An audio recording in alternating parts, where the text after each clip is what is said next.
నమస్తే. బీఆర్కే భక్తి ప్రేక్షకులకు స్వాగతం. ఈ రోజు మనతో పాటు స్టూడియోలో ఉన్నారు ప్రముఖ ఆధ్యాత్మికవేత్త డాక్టర్ అనంతలక్ష్మి గారు. అమ్మని అడిగి మరికొన్న సందేహాలన్నీ కూడా నివృత్తి చేసుకుందాం. నమస్తే అమ్మ. నమస్తే అమ్మా. అమ్మ, ఇంట్లో ఎవరైనా సరే దీపం పెట్టాలని అనుకుంటారు. ఇంకేస్ వాళ్ళకి నెలసరి వచ్చినా లేదంటే వేరే వాళ్ళతో ఎవరి చేతైనా సరే దీపం పెట్టించవచ్చా? అంటే పెట్టాలి అని అనుకుంటున్నారు, పూజ చేసుకుంటున్నారు వాళ్ళు. సో పెట్టవచ్చు అంటారు అలాగా? తప్పనిసరిగా పెట్టచ్చమ్మా. వీళ్ళకే కదా ఇబ్బంది వచ్చింది, అవును. అంచేత మిగిలిన వాళ్ళు పెట్టచ్చు. ఇంట్లో దీపం పెట్టడం మానేయాల్సిన అవసరం లేదమ్మా. 365 రోజులు ఇంట్లో దీపం పెట్టాల్సిందే. మనం ఏ రకంగా అన్నం తింటున్నామో, ఈ శరీరానికి కాస్త ఆయిల్ వేస్తున్నామో అవును. ఈ దీపం వెలగడానికి, అలాగే దేవుడి దగ్గర దీపం పెట్టవలసిన అవసరమే ఉంది, పెట్టే అలవాటు ఉంటే. ఉమ్. కానీ ఏ కారణంగా అన్నా పెట్టలేని పరిస్థితులు, ఇప్పుడు సూతకాలు వస్తాయి. ఉమ్. మొదటి సూతకం, రెండో సూతకం అంటే మైలా పురుడు ఉమ్. వస్తాయి కదా. అవునమ్మా. ఆ సమయంలో కానీ లేకపోయినట్టయితే మీరన్నట్టు ఇంట్లో ఎవరికైనా నెలసరి ఇబ్బంది వస్తే కానీ దీపం పెట్టచ్చా అంటే, ఈ ఇబ్బంది ఈ సూతకం లేని వాళ్ళు దీపం పెట్టచ్చమ్మా, ఉమ్. పెట్టచ్చు. ఉమ్. అందులో ఎటువంటి సందేహం లేదు. ఇది వ్యక్తికి సంబంధించిందే తప్ప దేవుడికి సంబంధించింది కాదు కదా. ఇది అవునమ్మా. ఇది ఏదైతే వచ్చిందో నెలసరి ఇబ్బంది, అది ఆ స్త్రీకి సంబంధించింది. అసలు నిజానికి మగవాళ్ళు పెట్టే అలవాటు ఉన్న ఇంట్లో ఈ సమస్యలు రానే రావమ్మా. పూర్వకాలం ఎందుకు వచ్చేవి కాదు అంటే, మగవాళ్ళు పూజ చేసేవారు, అంతే, సమస్య లేదు. అవును. ఇప్పుడు ఆడవాళ్లే చేయడం వచ్చేటప్పటికి దీపం పెట్టాలా పెట్టకూడదా లాంటి సమస్యలు వచ్చాయి. ఉమ్. హాయిగా భార్యకి ఇబ్బంది వస్తే మగవాడు దీపం పెడితే ఆ ఇల్లు బాగుంటుందమ్మా. ఇల్లు బాగుండాలంటే మగవాళ్ళు దీపం పెట్టడం మొదలు పెట్టండి, అందరికీ మేలు కలగాలంటే. పూజ చేయడం మగవాళ్ళు చేయడం మొదలు పెట్టండి, 100% సమస్యలు తగ్గిపోతాయి. నిజంగా అమ్మ. అంతే. మంచి సొల్యూషన్ అనుకోవాలి. ఎందుకంటే మంచి అది సొల్యూషన్ కాదు, that is the correct way. ఇది మధ్య తెచ్చుకున్న సమస్య, మొదటి నుంచి ఉన్న పద్ధతి ఇది. పూర్వం పూజ మగవాళ్ళు చేసేవారు, ఈవిడ చేసింది అనుకో, ఆవిడ ఈవిడికే మాత్రమే. ఉంటుంది, ఆయనకే ఉండదు, నిల్. ఆయన చేస్తే అందరికి. ఆయన చేస్తే అందరికీ వస్తుంది. ఈ తేడా ఉంది గనక ఒకప్పుడు ఈ సమస్య వచ్చేది కాదు. చక్కగా మగవాళ్ళు పూజ చేసేవారు గనక దీపం పెట్టినా వీళ్ళెళ్ళి దండం పెట్టుకునేవాళ్ళు. వీళ్ళకేమీ పెట్టకూడదని లేదు, దండం పెట్టుకునేవాళ్ళు, స్తోత్రాలు చదువుకునేవాళ్ళు, అన్నీ చేసేవాళ్ళు. ఒక దీపం పెట్టడం మాత్రం వాళ్ళు చేసేవారు. వాళ్ళకి ఎప్పుడైనా వీళ్ళు కాకపోతే వీళ్ళు పెట్టేవారు, అంతేగాని నిత్యకృత్యంగా వీళ్ళు పెట్టే పని లేదు. కనుక ఇంట్లో ఎవరైనా పెట్టచ్చు, ఈ వంక పెట్టి మానేయాల్సిన అవసరం లేదు. పూజ మానేయడానికి ఎన్ని రకాల కారణాలు దొరుకుతాయా అని చూస్తూ ఇది కూడా ఒక కారణం అనుకుంటారు, అంతే.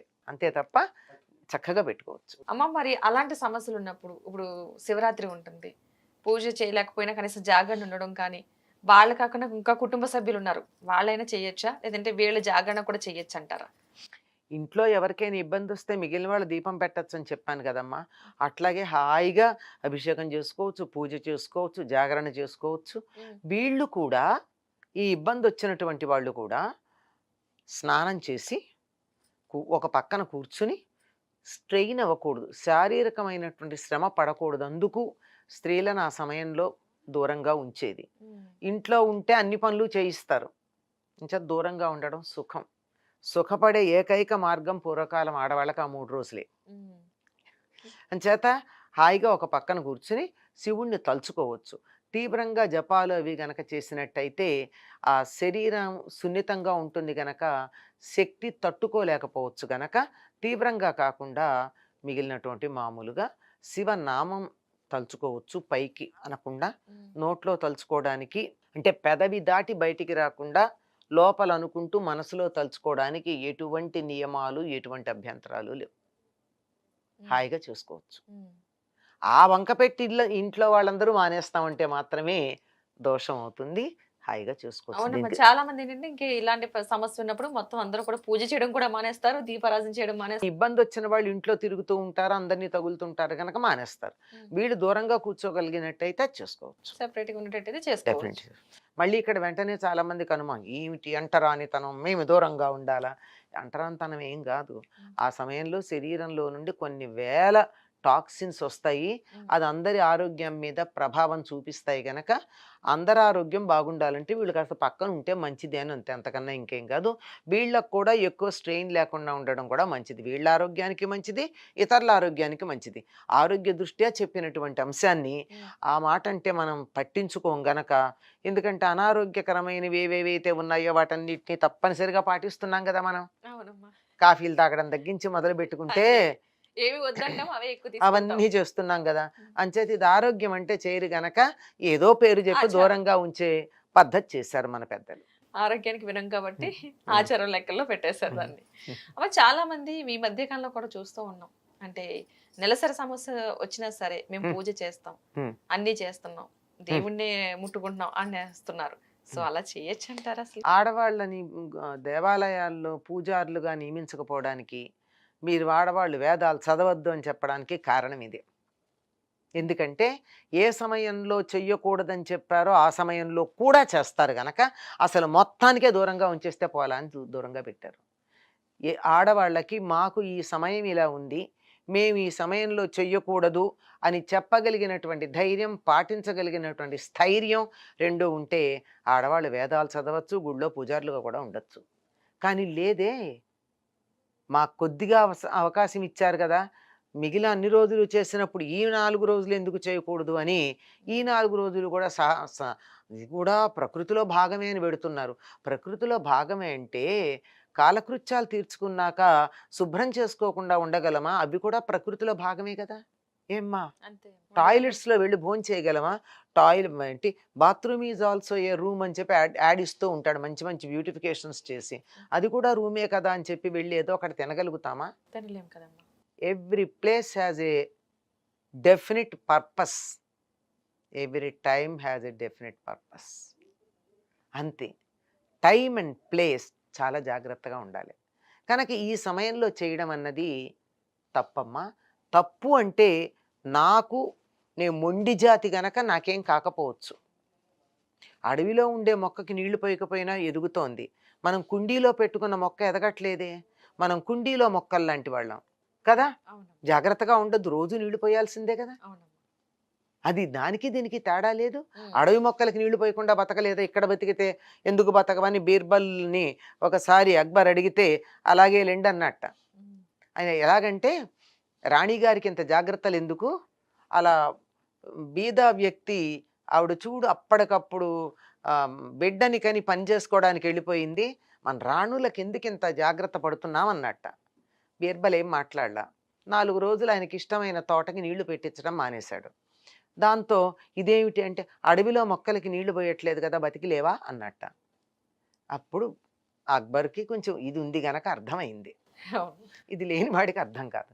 కనుక నాజూకుగా ఉండే అందరి గురించి ఆలోచిస్తూ, ఒక మొండి మనిషి గురించి, ఒక బండ మనిషి పాటించారని చెప్పి అందరూ పాటించొచ్చని చెప్పడం సరైంది కాదండి. ఉమ్, జాగ్రత్తగా ఆలోచించండి. అవునమ్మా. ఈ బీర్బల్, అక్బర్ కథ మనకు అర్థం కాలా? ఉమ్, అట్లా ఉంటుంది. ఇలా మేము ముట్టుకుంటాం, మేము చేస్తామని ఈ మొండితనం వాదన చేస్తారు అని ఊహించి దూరంగా పెట్టారు.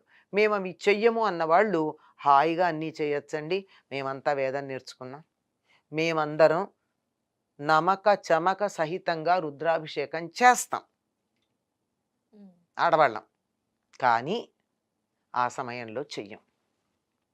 మేము అవి చెయ్యమన్న నమ్మకం ఉంది గనక గురువులు మాకు నేర్పారు.